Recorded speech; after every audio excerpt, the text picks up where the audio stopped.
Hey everyone, welcome back to my channel. If you're new here, my name is Joel. I'm now a nurse graduate from San Diego State University and currently working in the ER as an RN. I know that was a weird intro now, but yeah, I officially am done with my BSN program in San Diego State University. I have my little pin here. I'm gonna give you guys a moment so you guys can see it.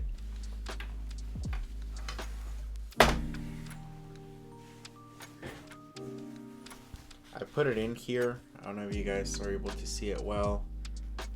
The bottom one is like the IVC one that I had previously with my sash, obviously, and then my BSN one that I got. I did my ceremony on May. No, I think it was May, and but I was officially done this summer, the 14th of August, which is the day after my birthday. Mine was the 13th. So yeah, I was officially done with everything. Right now I'm just waiting for my diploma to show up so I can give it to HR and have that difference in my title there with RN and BSN. That'll be really nice. But yeah, let's get right to the video again. And for today's video, it's going to be my old approach to studying in nursing school and why it's wrong. So there are pretty much going to be three main things that were happening to me, and I quickly snap out of it at my first exam when I really noticed how bad I did. The first one was paying too much attention to details. What do I mean by that? So when I first went into nursing school, I had my textbook, right? And if you look at the chapters, each chapter is like 15 to 20 pages, and your test is on 7 chapters, and your test is like on Friday or next week or something like that, right? So what I would do is I would read it, actually read it, and any little thing I'll be like, oh, this is an interesting fact, and I would highlight it. By the end, almost all the chapter was highlighted, but I was paying too much attention to insignificant details, nobody really cares. And you're gonna see pretty much when the exam comes, they're really not gonna hit on those weird facts or weird details. They're really gonna go with the big picture. So what I would do is that I would just kind of skim over it, just read the headlines, the subheadings, and then try and see which one makes a lot of sense. That would take me 2 to 5 minutes, max 10, but I doubt it. And then I would just go with each section really quick and see what is really significant of that portion. Really trying to see okay, this makes sense. This is a concept, one of the concepts in this chapter, and just go from there.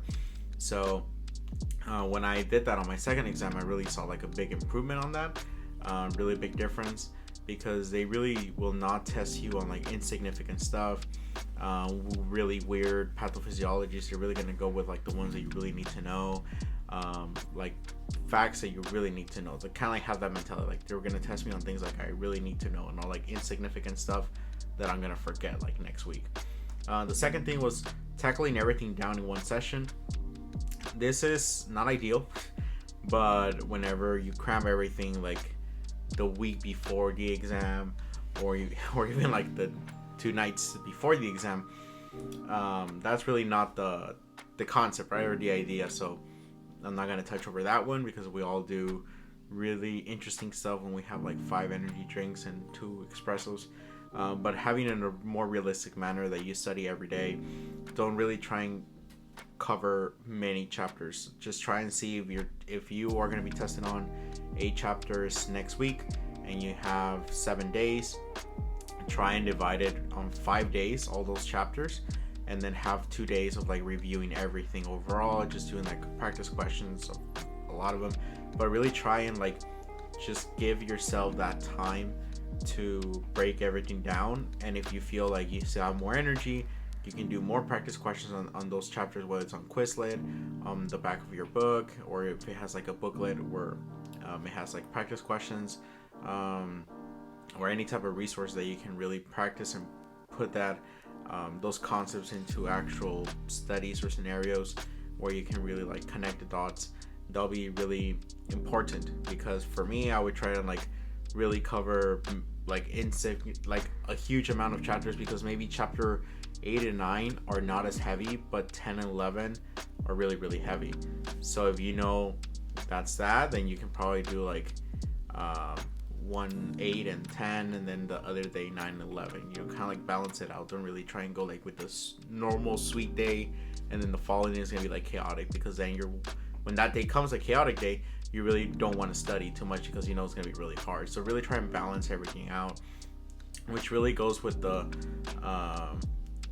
concept of like kind of like setting everything in a way that you want to study somewhat. So if you have like a really simple chapters for one day, you're probably gonna tackle it down and you're gonna be done really quick. But then the following day, you're gonna lag it a lot because you know why those chapters are hard, and your mind really doesn't want to go over it.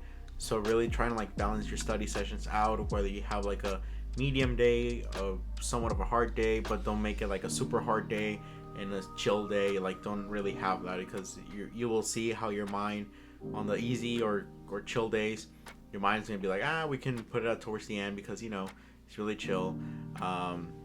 And then when we get to the hard days, you're gonna lag it even more than the chill day, because like you really don't want to go over it, or you might already have the mentality that it's way too hard, so you're gonna be blocking yourself every time that you're studying. So really try and balance everything out. You can just like read the chapters, like each chapter what the heading is, and then just be like, okay, this one looks difficult, so I'll probably put this one with the easy one, and then balance it out. Just trust me. The third one, spending more time than needed in case studies or care plans. So I put this in the studying portion because obviously you have care plans and case studies that you have to do while you're also need to read like a lot of chapters. And one thing that I noticed was that, you know, in care plans, either you go above and beyond or you're trash. Kind of like that, because there's really no middle ground, at least in when I was going into nursing school. So if you see like you're try-harding way too much, and out of 20 points they give you, I don't know, 18 or 17, and you're gonna have a lot of them, you know, you can kind of like, you know, take 15 or 16 out of 20. You know, it doesn't really have to be that perfect. If you only have to do like 2 or 3 on the semester, then that's a different story, right? Because if you really mess up on one, then you really need to step it up on the other 2. But if you see the syllabus and you see like there's a lot of them, or if you see like your professor really doesn't care about grading them, like if they just give you like almost all the points and you really don't even like try enough, you can dedicate less time on those care plans and study more, because the test is the thing that actually matters the most, percentage wise. Whether if your college or university is kind of like if you fail through the exams, you're out, that type of module. So you really want to have your priorities, you know, start learning about what to prioritize. So studying will always be first, and then the care plan or case studies. And break up your case studies and care plans. Don't try and tackle the case studies in one day of the care plans. Really try and do like a little bit of something of the case study and the care plans, as along that you're also breaking up your study sessions, like your chapters. Also do that, put it in there, so you don't really do like a really bad job either. And you feel comfortable with what you're doing, and since you broke it down a lot, you're really not going to see it as heavy as if you try to do it like 2 days before that it's due or something, and now you're gonna have to sacrifice your free time pretty much and be all super stressed out, and then at the end it's gonna be kind of crappy. So really try and like break everything down, whether it's care plans, the chapters that you need to read, the ATIs if you need to do those, because in my school they were really technical on those, and they really believed in their hearts that it was really worth it. So all those things, like really try and break it down, and at least do like a week at a time. The max will be a week at a time, because if you try and like set up your whole 2 weeks or a month, everything's gonna go like, you're gonna see how everything's gonna change. At least what I would do, I would set up every 3 days. So Monday, Tuesday, Wednesday, and then Thursday, Friday, Sunday, and Thursday, Friday, Sunday, and Thursday, Friday, Saturday. Yeah, Thursday, Friday. I got confused. I don't know why. But yeah, really try and break everything down into like 3 days. That'll be ideal, because you can kind of foresee what's going to happen in the first 3 days. But if you want to do a week, that will be like the max that I would ask you to do, because everything changes, whether it's life, whether it's school, assignments change or due, new things are put into your plate in school, so you need to like change everything. So like you're gonna be wasting more time on that. So really try to do like 3 days at a time, max a week, and you'll see how much more organized and more productive you're gonna be.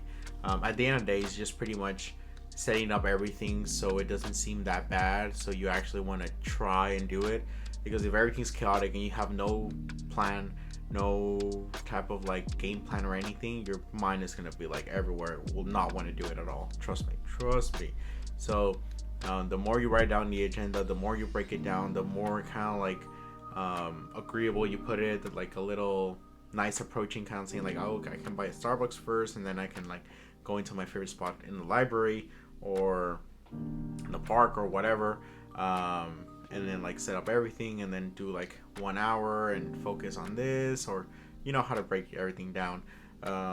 But yeah, you're gonna see how that with consistency, just doing like even on the days that you don't want to do it like at all, you can even like, I don't know, put in like chunky meals, anything like, you know, some chips or anything that you really like, to make it more attractive to what you have to do. Because I get it, nobody wants to study. You don't have like that spark in your mind when you wake up like, I really want to study these chapters. Like, you don't, but it has to be done. You know your goals, so we just try to like make it the best way, shape it the best way possible. And yeah, hopefully with consistency and discipline and making everything more attractive, you're gonna see how you're gonna be doing way better in school. So that's pretty much it. I really hope you guys found this video interesting. Drop a like if you found this interesting, and follow me on Instagram here if you haven't done so. Just message me and be like, hey, what's up, I like your video. That'd be pretty nice. And yeah, any suggestions, you guys can also message me, whether it's like on the comments here or in Instagram, and let me know of it, like an idea or something you want to talk about in particular.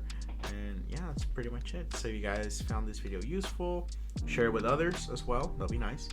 And yeah, thank you so much guys for watching. I'll see you guys into the next video. Bye bye.